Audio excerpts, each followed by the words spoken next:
So with that, we'll wrap up the episode. And even though there were a lot of positives in this episode, I think the brightest star that's burning right now is our hockey team with the Kraken.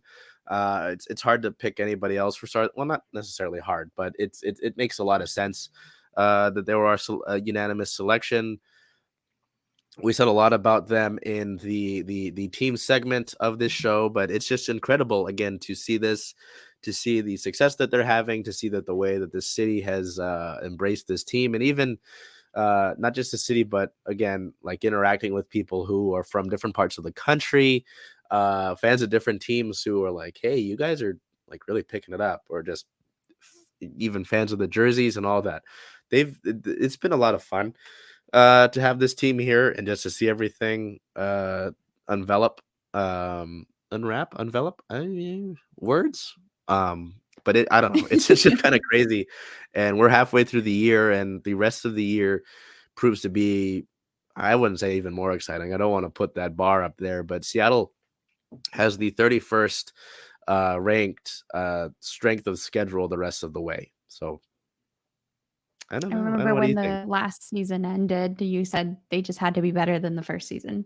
And here they are making NHL history. So that's already better than the last It's season. always funny with them hitting like win marks that they hit last year. They're like, "Oh, we hit this win mark in December," when last year we didn't hit it till like March. It is Yeah. pretty crazy to think about because, to an extent, a lot of those games uh, blew up in your face, and it was a lot of like the similar stuff.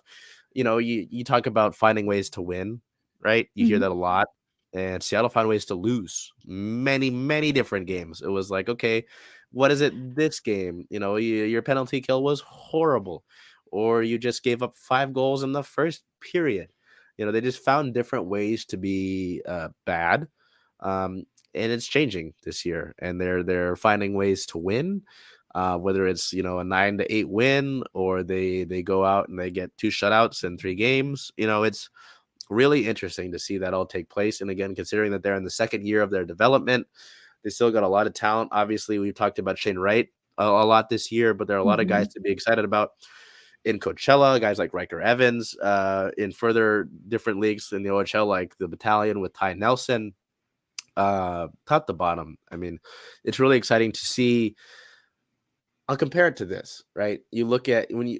I always like to get seats at games a little bit further up, so you can see a play develop. We can see this all developing with the franchise, right? You could look at from the glass, and you could see the NHL team, and only go off of their results. But we can look at the whole sort of overlying plan of this. That was a big thing last trade deadline. Seattle stacked a bunch of picks.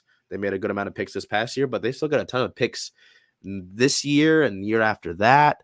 So it's there are a lot of positives, not only this year but going forward for this team. So it's really exciting.